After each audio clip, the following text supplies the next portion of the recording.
we're going to go ahead and kick off your talk now. I am very excited to introduce to you Rebecca KRAUTHAMER. She is a legend in her field of quantum computing. She has been noted as a woman who is 30 under 30 for all kinds of lists. I'm going to let her tell you so much about her, and I'm proud to call her my friend. And I'm going to turn it over to Rebecca for her talk now. Rebecca, thank you so much for joining us today. Take it away.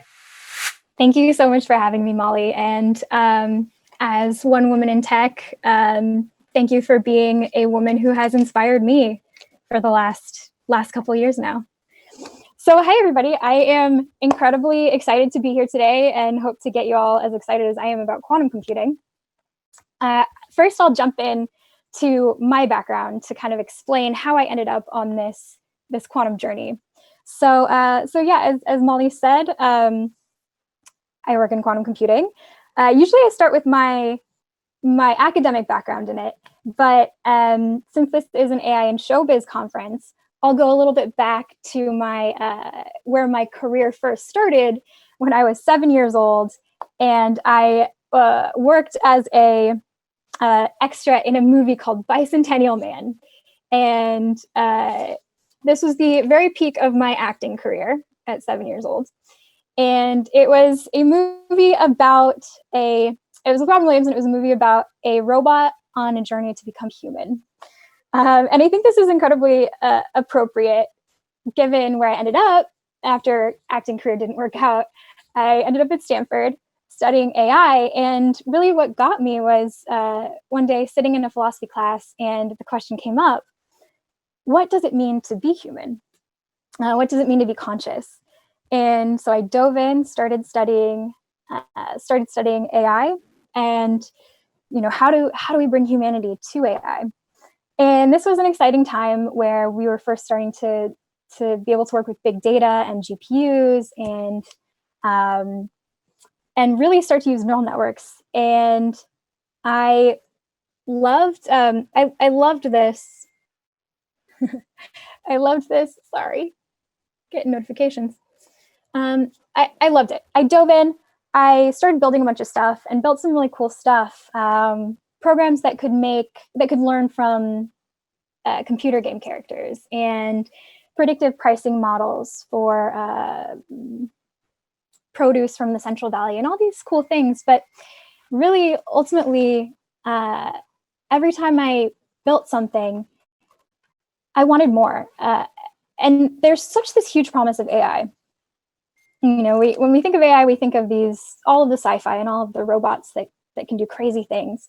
And when it came down to it, implementing was really just, I could only do pieces of it. And what it came down to was computing power. When I was building predictive models for produce coming from the Central Valley, I wanted to know if the weather in China was going to affect the price 5 days down the road, or if the farmer having a stomach ache on Tuesday was going to change the outcome of what Safeway would want to pay for lettuce on that next Sunday, right? But it's impossible. And about 2 years ago, quantum computing came on my radar. And it was this point of no return for me, because it quickly became evident that if we are to achieve what we dream of in AI and all of the bright, beautiful future that we talk about, then it's not going to happen with computers that we have today. It's going to happen with the help of quantum computing. And so why is quantum computing the future of AI? And because today I'm talking about quantum computing, I apologize. I have to take a few steps back and give you a little mini PhD on quantum physics. So there are rules that we abide by in day-to-day life, right? Things that we're used to. As Newton discovered, if you sit under a tree, an apple tree, and an apple falls, it's going to hit you in the head, right? Gravity. If I throw a ball against a wall, I expect that it bounces back at me. But in the tiny world of quantum physics, things are a lot weirder, right? We have this behavior called entanglement, where if you have two particles, even if they're at the opposite ends of the universe, you act on one, you do something to this one particle over here, this one immediately responds, in a sense, faster than the speed of light, right? We have this thing called superposition, and this is where we get to the idea of one of the fundamental ideas of quantum computing. The idea that something can be in two states at once, right? Schrodinger's cat. Until you open the box and observe it, the cat is both dead and alive at the same time. And really, it's these things are hard to wrap your head around. And if you're confused by these ideas, don't worry, you're in good company. These are a few quotes from some of my favorite quantum physicists and some of the smartest people of the era. Feynman, so Richard Feynman, first proposed the idea of the quantum computer. And Feynman once said, "I think I can safely say that nobody understands quantum mechanics." Schrodinger, of Schrodinger's cat fame, said, "I don't like it, and I am sorry I ever had anything to do with it." And Niels Bohr, the guy who really told us how atoms work, basically, so we must be clear that when it comes to atoms, language can be used only as in poetry. And what they're saying is not that quantum physics and quantum mechanics are things that we shouldn't talk about or think about because they're just totally beyond our comprehension. No, it's that these things are just so different, and that's what makes them beautiful. But it's very hard for us to find parallels to our day-to-day world, right? But that's exactly what quantum physicists are doing now in building quantum computings. They're harnessing these little things, and we're using those to do these calculations that we've never, ever been able to dream of doing before. So there's the typical explanation of quantum computing that you might have heard in the past. And it's the idea that while we have regular computers, classical computers, that have bits, right? Ones or zeros. They operate on binary logic, true or false, on, off. Quantum computers, their fundamental piece of logic is qubits. And these can be 1 or 0 as well, but they can also be 1 and 0 at the same exact time. And that's a little mind-blowing, right? So, that's what everyone says, but what does that actually mean? How do I actually translate that into something that I can wrap my head around? So this is my favorite visualization. If you kind of close your eyes and imagine that you're in a maze, and so you enter, you're starting to walk down, you hit your first T. Me, as a person, I have to choose, right? Right or left? I go right. I hit my second T. All right, choose again, right or left? Let's go left. And it's this iterative thing, trial and error. We'll find our way through.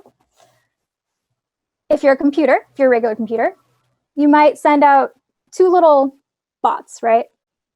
In parallel when you hit your first T, right and left. Okay, you'll hit your next T's, send 2 little parallel bots. Okay, still iterative, still takes some time. Now, quantum computer. You're a quantum computer, and your goal is to solve this maze. You enter, you hit your first T. You don't have to choose. Just like that qubit can be 1 or 0 or both at the same time, you can actually choose both paths at the same time. Not in parallel, but at the same time. And when you hit the next option, right or left, again, you do not have to choose. So the quantum computer can actually look at all possible paths through the maze at the same exact time and instantly find the most optimal path. Now, that's the hardware side of this, is the looking at all possible worlds at the same time. And that's actually, there's this many worlds idea that physicists use to base their calculations on. It's the idea that these things are actually going into multiple worlds or universes at the same time. Whether that's true or not, that's the foundation of how you actually think about and calculate these things. So the hardware side is looking at all of these different things at once. But at some point, you have to actually observe and pick one of these options. And that's where the cleverness of the software has to come in.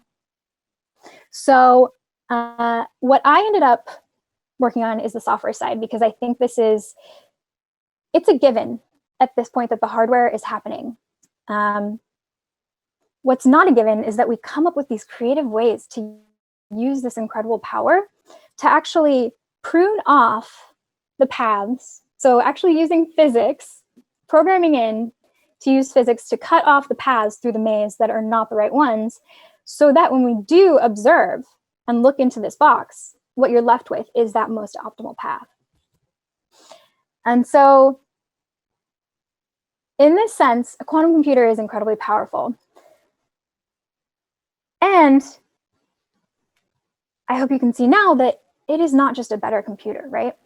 In the same way that a light bulb is not a better candle, in the same way that a microwave or an oven is not a better fire, a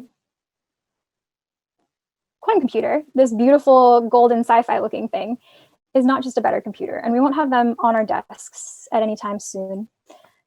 But we do have them. They exist. And you can go on and program one in the cloud whenever you want. You can literally go on. IBM has a quantum composer, and you can drag and drop and actually run a program on an actual quantum computer today.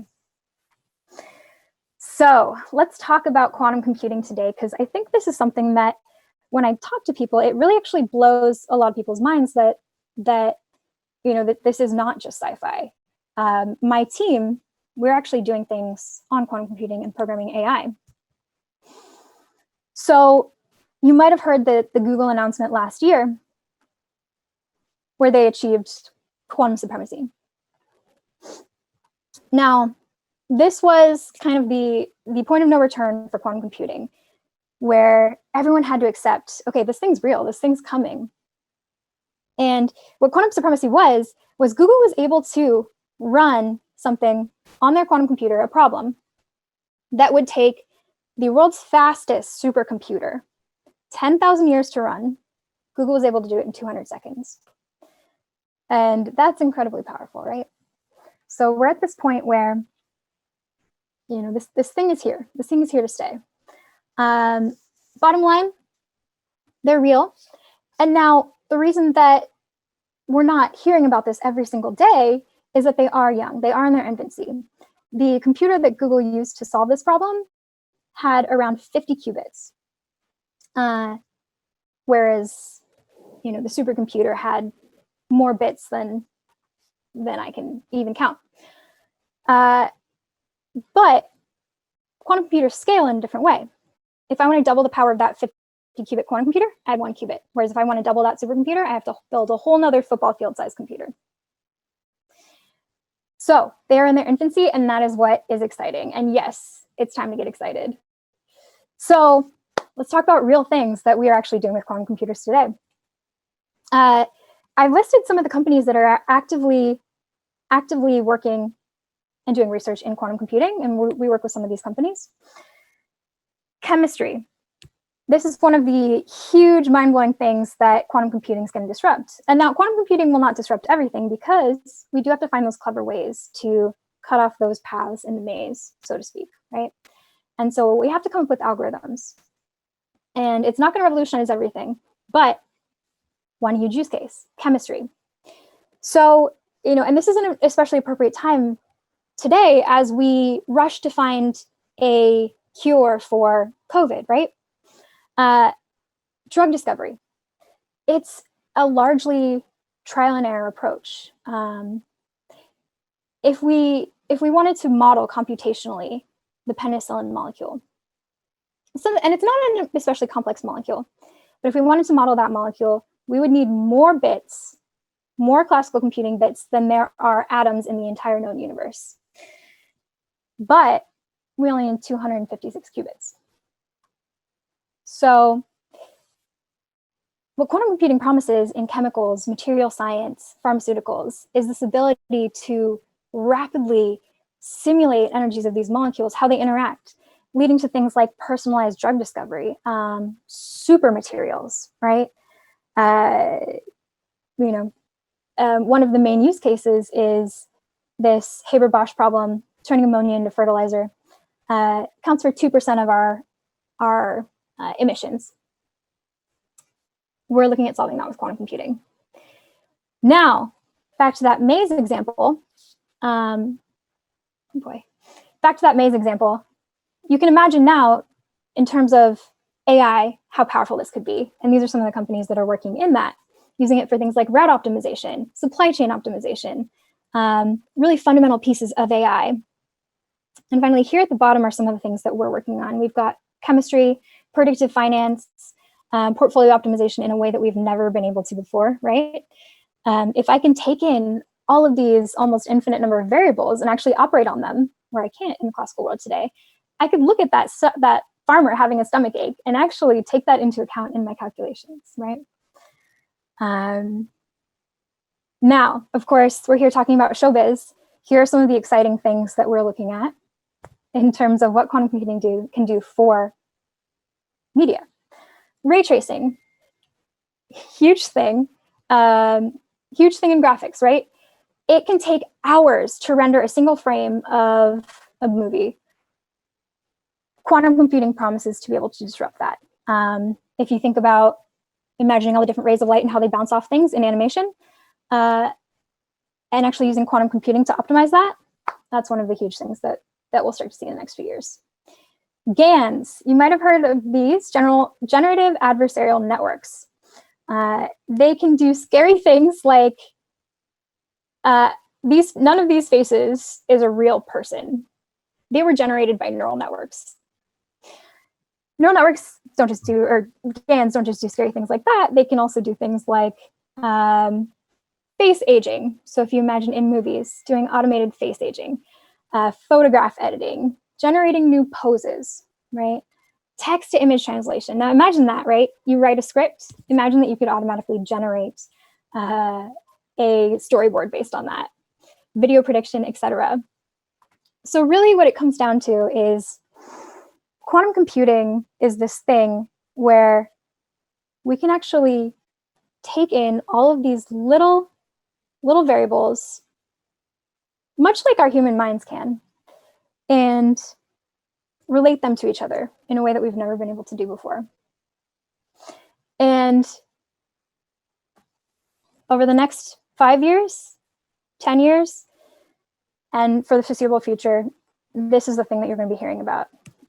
So I'll leave you with this. It's not often that we know what the future of technology is going to be, but today we do, and that's quantum computing.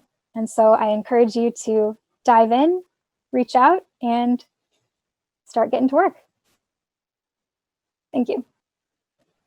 Oh, Rebecca, that is so wonderful and beautiful, and you're right on your time cue. I cannot possibly thank you enough. That was absolutely fantastic. I'll come back on. We have time for one question from the audience. So thank you so much for your time. Thanks, Laura. And I'll go ahead and read off this question. I guess you've covered perhaps some of this in your talk, but we have a question from someone who wants to know, where do you see this going in 100 years, quantum computing? Like, where's the far future The with far all this future. technology? Yeah, it's a great question. So really the big challenge that we have right now is scaling up the hardware, and as well as figuring out on the software side what to do with it. In the very far future, the things that I talked about is actually the near future to get excited about. Far future, we're talking about actual, potentially actual artificial general intelligence. Looking at being able to take all known variables in a given problem, a big problem, right? For example, one of the use cases that we were actually able to do today is we took the election data from the 2016 election, and we're actually able to use a quantum neural network to predict the election outcomes better than Nate Silver. Wow. And that's because we're able to take in all these variables. So, and to add a little plug for that, one of the main reasons I got into quantum computing is because I'm very passionate about the ethics of AI. So if we think forward 100 years, we're going to have real, true AI on our hands. And so I think this is the time when we build the fundamental kind of rules and ethics into it. Thank you so much, Rebecca. That was just an incredible talk. Thank you again. Thank you so much, Molly. Oh yeah. Such an honor to be here. Oh yeah, it's really exciting having you here. It's like we're in the same room, really. And thank you for your support. A great presentation, fascinating. It was interesting too before your talk to learn a little bit more about yourself and what you're about and what you're doing.